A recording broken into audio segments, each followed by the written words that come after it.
So my name is Dayu from Ecommerce. You guys remember me from an hour ago.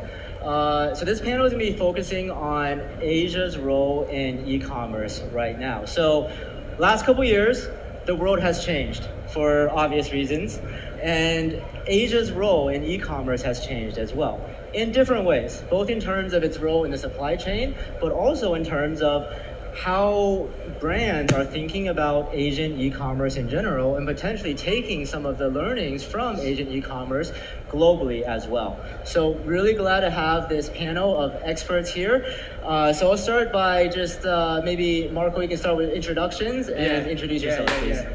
I will start so funny. Pokemon and affiliate marketing. It was back into 2012 when at my young age, because I was 12 years old, I started with following one obsession for me, because I saw at that time that all of my friends at that age was playing a Pokemon, okay, and I can say that I was not playing it at all.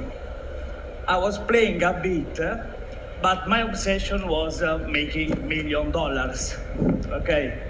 So from that time to 2015, in 3 years, I developed more in starting in online marketing, following blogs, following online journal and so on. And so I started selling Facebook likes on Facebook pages, and so on. But at that time, where again, my friends at school in south of Italy were following idols like football players and so on, I had my idols. My idols was Los Green, was super affiliates, like these guys on my left, like Steve and Sandy, that I was following them at 15 years old, and that's crazy. From that time so on, 2017, my life changed. I've been to STM London. It was my first fly out of Italy, I can say that. And in STM London, I decided there at this point that two things. First, it was my safe place. I saw in affiliate marketing something where I was belonging to it at all.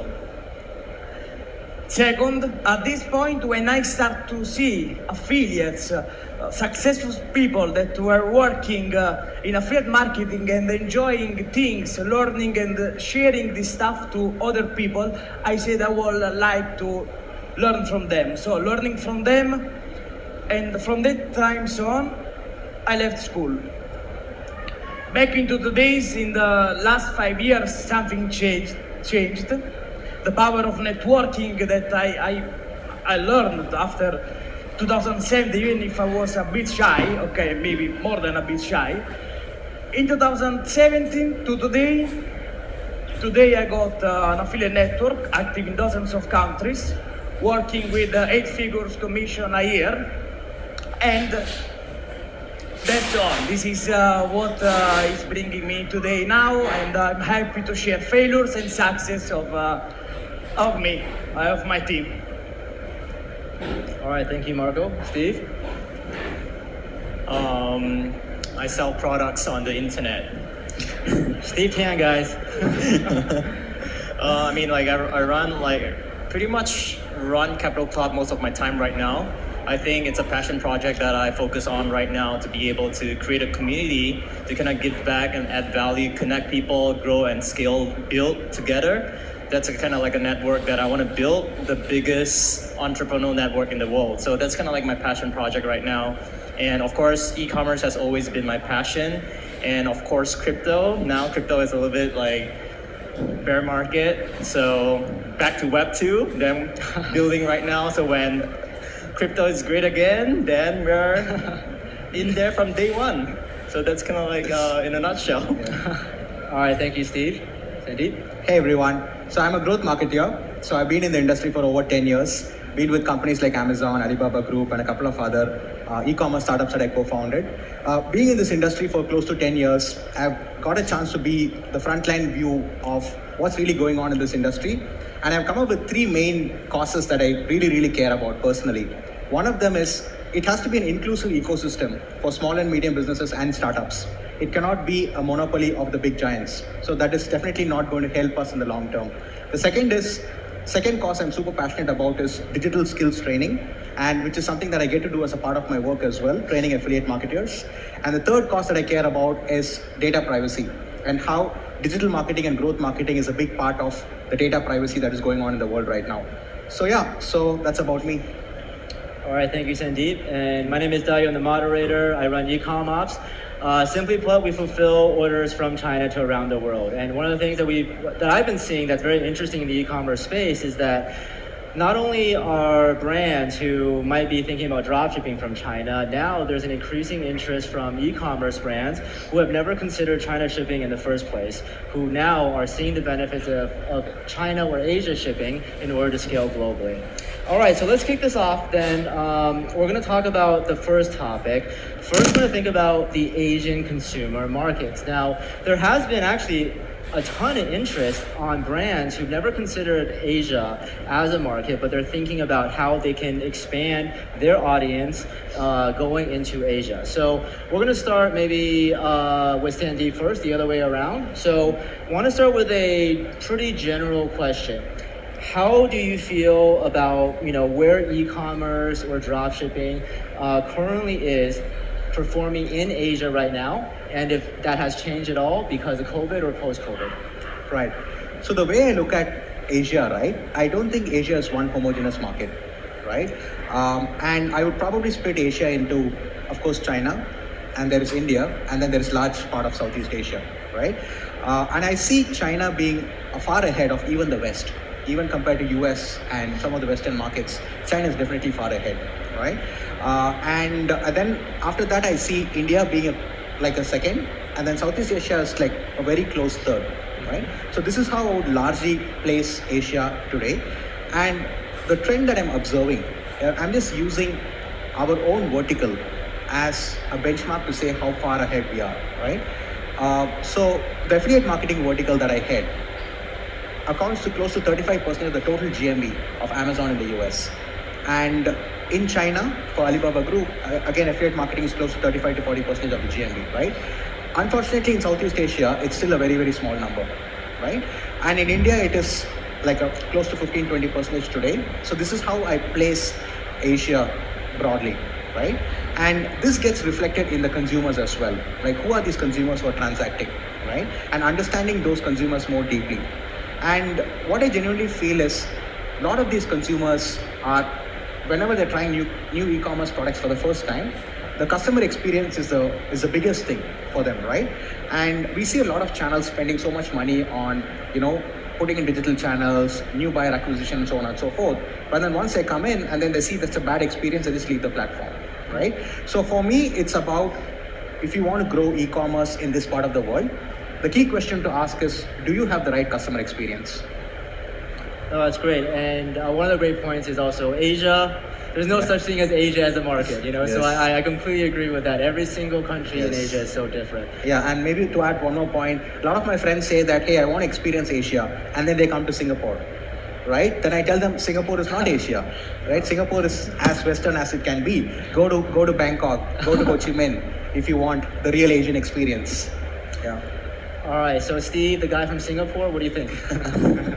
It's rare to find fellow Singaporeans on the stage together, so it's great. Yeah. I obviously am a big fan for local Asia markets, especially the Southeast Asia markets that I've shared with you guys.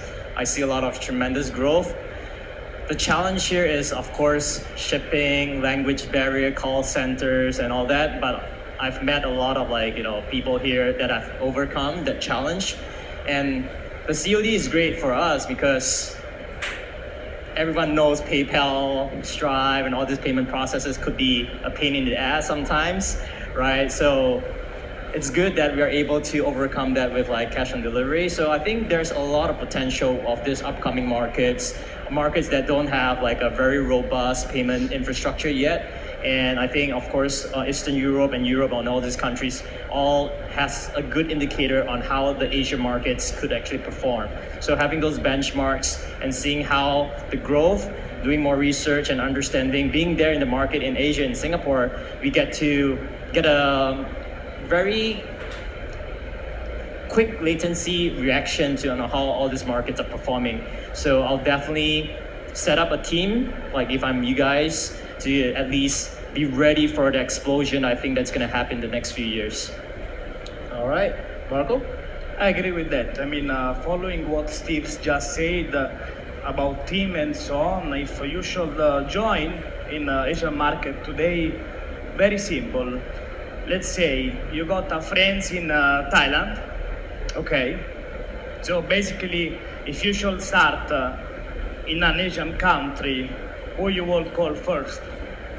A Thailand friends instead of a Maldivian friends. Okay, so take one friend, start to talking with him, find then an affiliate network that is active in Asian countries, and from that moment so on, when you find this affiliate network, start to find other two, and based on their experience, if you have no experience still in this market, in Asian market, I mean, start to stress them, start to take and pick one affiliate network, join, talk to them, gain from their experience, ask as much things as possible at all, and this is the only way where you can get new infos, new experience from who already gained in their error. Okay, so 3 affiliate networks, start talking with them, see who is active already in Asian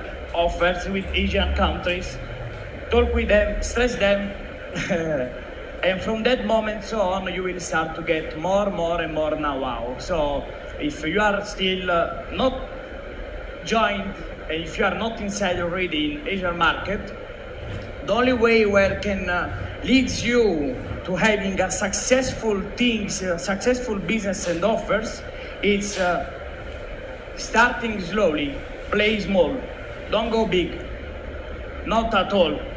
See affiliate or either affiliate offers as a test of business. So it's needed to take a look on single KPI, needs to take a look on single offers with ROI and so on, but what I advise and what is needed to do with my personal idea and experience is going slowly with a single test will lead you in couple of months, and so it's needed patience, guys, to understand more.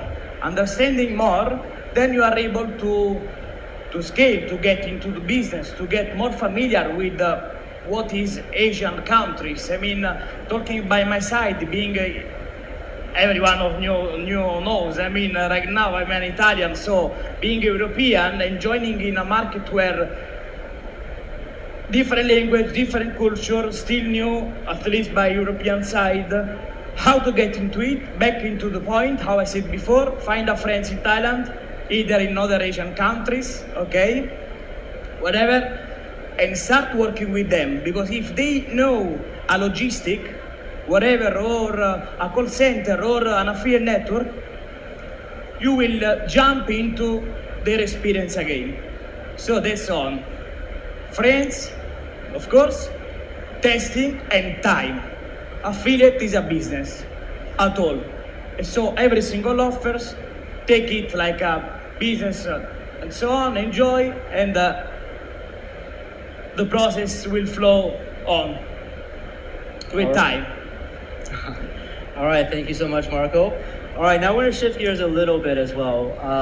Given probably a lot of this audience is interested in marketing. Now, there has been a lot of trends that have been, well, actually always trends in marketing to Asian markets directly.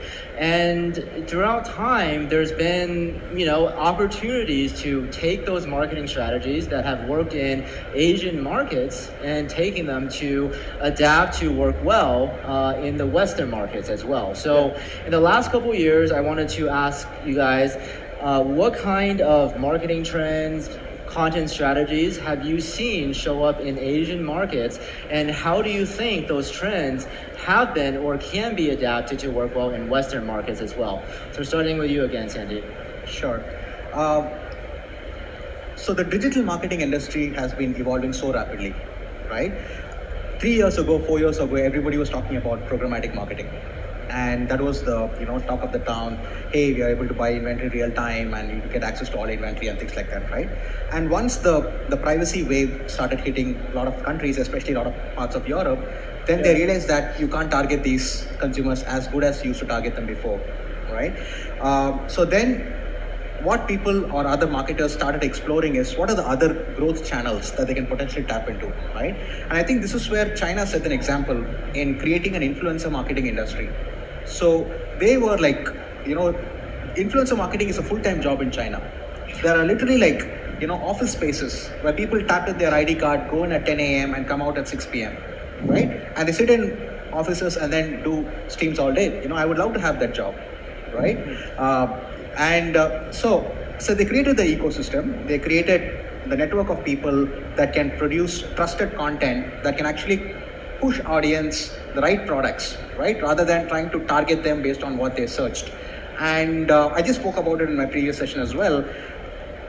The influencer marketing industry in China is so different from the US, right? In US, still 80% of all the revenue is going through brand deals. So what that means is people are getting paid a fixed amount of money, whether they bring value or not, right? And I don't think that industry is sustainable if you keep doing that way, right? Whereas in China, it's a lot more diversified. What they do is, hey, 20% goes through e-commerce, 20% goes through live stream, 20% goes to product reviews. So it's much more streamlined ecosystem that they've created, right? And I feel more countries will adapt into this in the future because we know that with the third-party cookies getting cut, there is almost like going to be very difficult to target the right consumers. And then what might end up happening is you're going to burn up a lot of marketing capital trying to target users, and then you see the cost of acquisition keeps shooting up, right? And then customers naturally gravitate to other channels. So we'd love to hear from the rest of the panel as well. Yeah, thank you. I mean, I have to say, influencer marketing is crazy in China. I visited one of these like offices where they have entire cubicles, basically like one influencer per cubicle and all the web equipment. It's insane, but it works extremely well in China. I mean, it's quite a bit different than influencer marketing right now in the U.S. and the West. But hey, maybe. Well, I'm not sure if we're going to adopt like cubicle style kind of influencer studios here, but definitely trending in that direction. All right, Steve, your thoughts? Yeah, I think definitely Sanjit has like a great point. I think I'm based in China for like quite a while, 10 years, so I've seen a lot of all this like cubicle style. We kind of modeled the same style in Vietnam as well, right? We have different layouts and everything for that case. And one thing that we saw a lot in China was like they use a lot of those live streams. And live streams, like the volume they move in China is like freaking crazy. Like I'm talking like the top influencers that do live streams. We're talking few hundred million US for like 2-3 hour streams. Okay, like some like big drop shippers entire years of volume in just a few hours. And one thing that we saw is like they would cut up all those into like multiple different timestamps and use that to remarket and go viral again. And they would have like great hooks, great selling points with the influencer itself. Like they'll do a lot of very exaggerated kind of like stuff. Oh, like the boss would be sitting there and their assistants like, oh, 10% off. No, they would throw away the stuff and like 50% off. And they would use those clips and just do it as UGCs and just promote it through paid ads on TikTok ads in China. And the volume is like just crazy. And the thing here is like they use the content distribution power for TikTok along with all the affiliates that I told you guys from the creators to really exponentially just go viral. Like in a way, it's kind of like they brute force their way, great content plus great distribution plus great product and creators. Like the multiply effect is like it's so hard to not go viral in that case. Yeah, I wanted to add that actually, one of the things that I think has really boosted this popularity of live streams and influence in China is there is an extremely high adoption of smartphones in China. You know, like an entire generation has completely skipped computers except for work, right? So obviously smartphones are much better suited for live streams and things like that. And now, I mean, obviously in the West, it's a little bit different. I imagine, well, most of you here probably have a laptop with you. But that being said, you know, as the younger generation, you know, starts to grow up and, you know, they start to, you know, buy things. I mean, this is the TikTok generation, right? This is kind of where I do see that a lot of these learnings from Chinese markets where it's more dependent of a high mobile phone penetration is going to see actually a lot more, you know, a lot more use in these Western markets as well as the population becomes much more smartphone, you know, smartphone adapt. Yeah, actually, Dayo, you raised an interesting point about younger generation, right? So there was a study that was done in the US. They do the study with young age kids, under 5 years old. They ask what would they like to become when they all grow up, right? So up until 4-5 years ago, the top answer was, I want to become an astronaut. Take a wild guess what kids are saying these days. I want to become a YouTube celebrity. So there you go, your younger With generation. TikTok now, Yeah. right? TikTok. Marco? Yeah, as well. I mean, seems like from Western Europe we had to take some example and some infos about Asian countries in order to bring into the European market. But sometimes happen even the inverse. I mean, from Europe today we are doing actually right now the importing of winning offers in Europe. Okay, doing it in Asia. So basically, even if a different culture, even if the things are quite different, the payment method or the price and so on, we are doing that.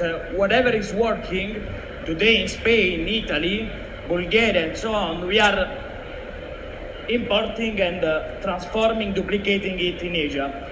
But we are doing it starting with small countries in Asia.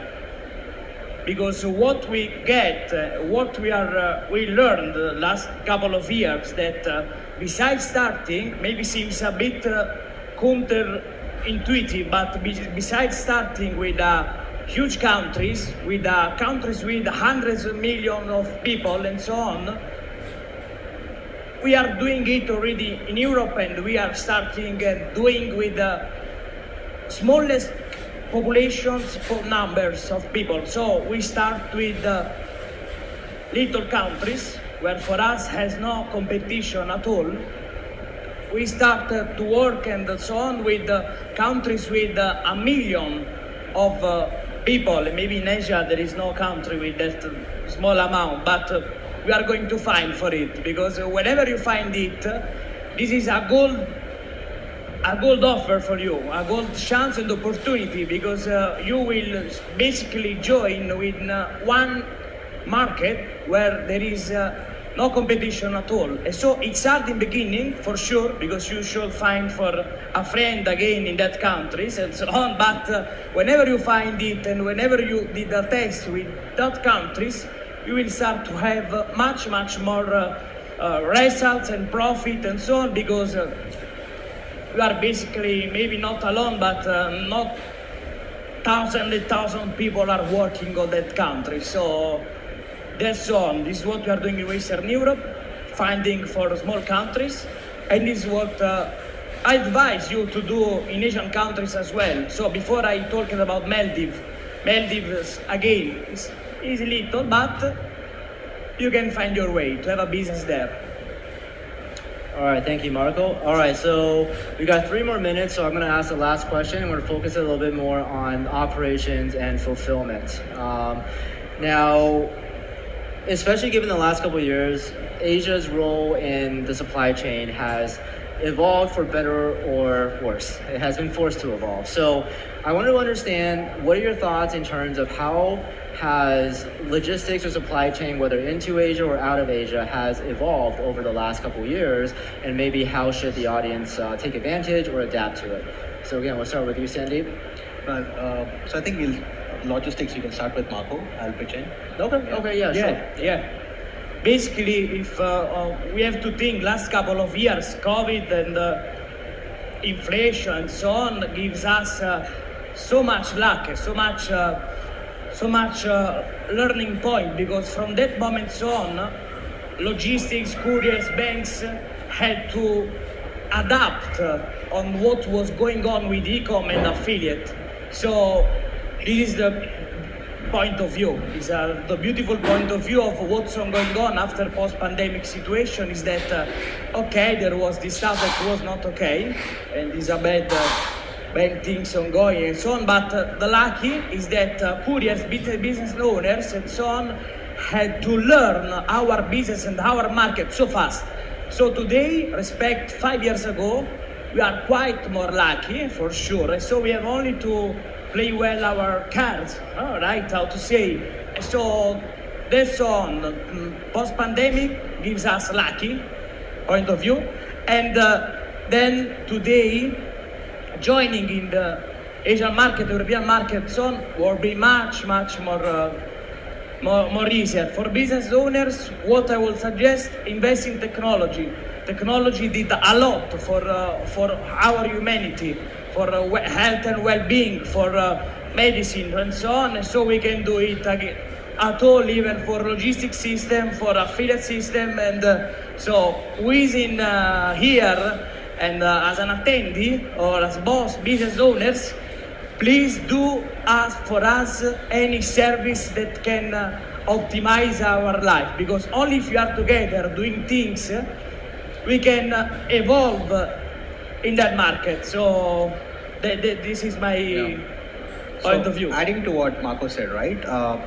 Basically, there is no e-commerce without logistics, right? That's the core of the customer experience. And what I see happening in Asian markets is I would split logistics into tier 1 cities, tier 2 cities, and so on and so forth. The infrastructure is there on the tier 1 cities, but tier 2, tier 3 and beyond, it's not there so much, right? Yeah. So if you're an e-commerce entrepreneur who want to crack into this space, don't try to build everything on your own. Try to partner with somebody else. Try to partner with the biggies who are offering this as a service. Because this is such a core component. If you want to do it on your own, you will screw up on your customer experience. What do you think, Steve? Yeah, for sure. Like never building it your own, especially like even if there's a very established players out in the market. I think that's definitely one of the last choices, to build your own 3PL for our local markets. I think for Asia market specifically, I think there's a lot of great partners, because the demand post-pandemic has accelerated the whole industry. Right? And back in those days when I was trying to sell products to US, there's only a few options: FedEx, UPS, TNT, and all that, and it's really expensive. But nowadays you can ship everything from China for a few bucks. You get there in a few days. It's very, very competitive. So it's great. I think it's great for the entire market. It's great for the whole ecosystem. And I think, e-com is here to stay.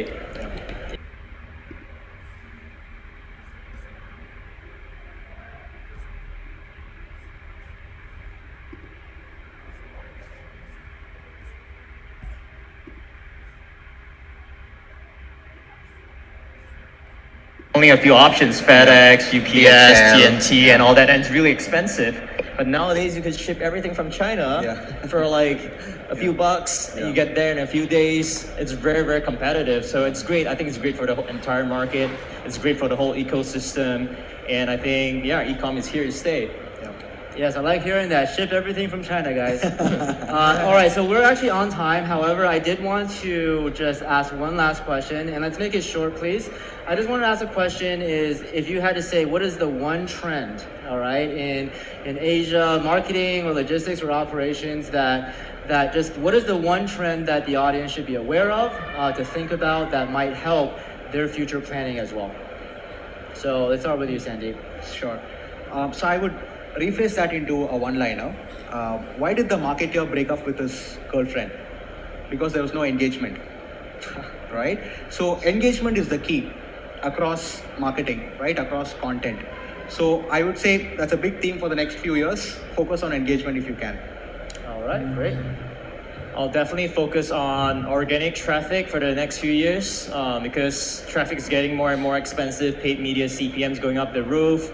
So if you're able to have a flywheel of organic traffic through offline influencers, KOLs, partnerships, or whichever, of course SEO at the same time, I think it will set up a really good base and protection for the next few years, especially when recession is going to come. All right. Oh, it's gonna come? Yeah. Okay. All right. Thank you, Steve. Marco.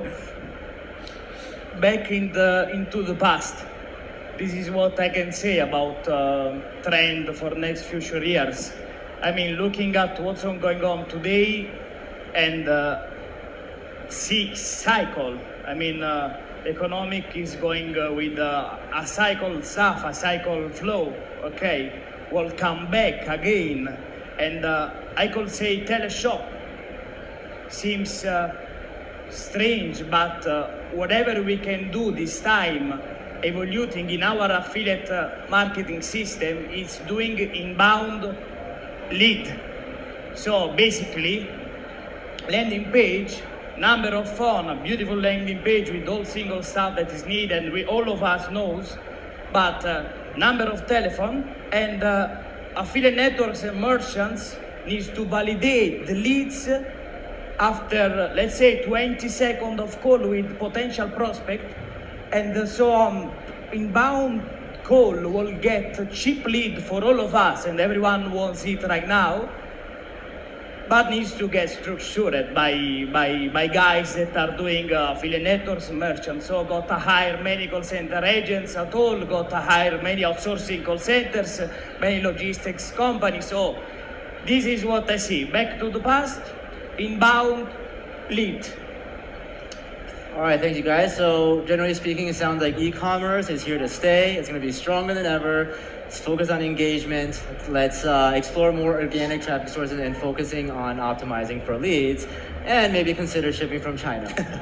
So all right, thank you everyone for listening. Hope you guys have a great rest of the day, and hope you guys enjoyed Affiliate World. See you guys next time.